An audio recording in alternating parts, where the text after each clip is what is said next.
I've been beat up my whole life, but I always come out on top. I'm a two-time UFC champion, and you may hate that. Hate the money, the power, the girls. Hate my right hand.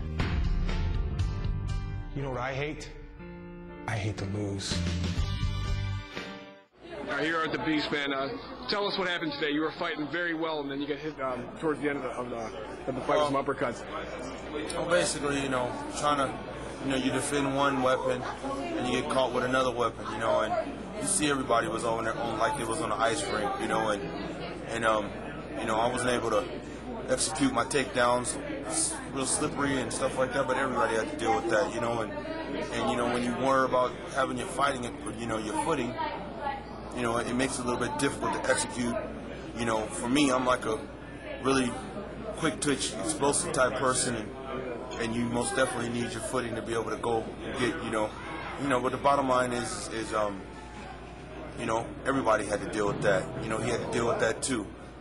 So no excuses. He caught me with uppercut, and it dazed me, and he won the fight. You know what I mean? So anything can happen in a fight, and that's the good thing. You always get a second opportunity. So he gave me an opportunity. I mean, we did our thing, and if we go up and get the belt, maybe I'll get an opportunity to get with him again. You know what I'm saying? Under better circumstances. So I ain't got nothing to be ashamed about. Just go out there and do what you got to do. All right, going into this fight, a lot of the fans and some media gave you absolutely no chance, and you fought very, very well. Some people had you picking, with an upset.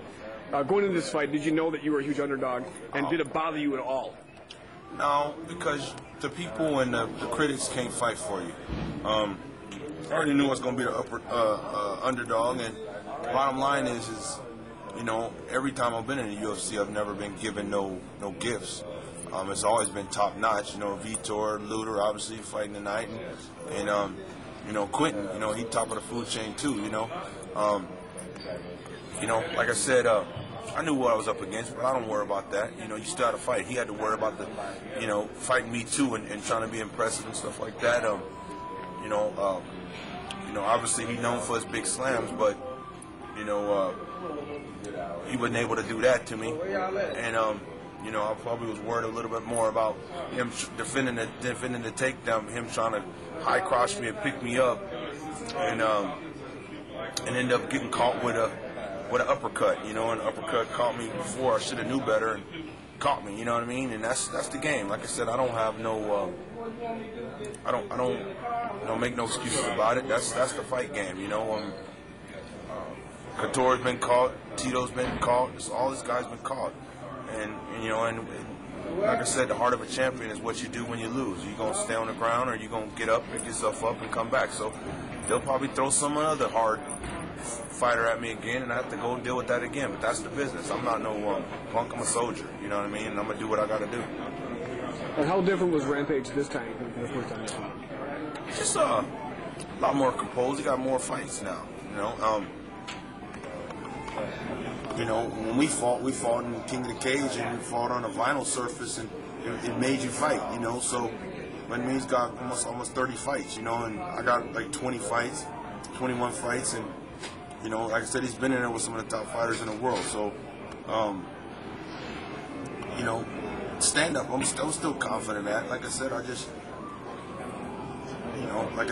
wish the surface was a little bit more grippier, but it wasn't. And unfortunate for me, that was kind of a hindrance for me, because I'm kind of an explosive person, and you need good footing to be able to explode and use all the weapons you got. But when you got to worry about, worrying about one thing and worrying about the other thing, it makes it difficult to be able to execute your game plan. And like I said tonight, regardless of that, I wasn't able to execute my game plan.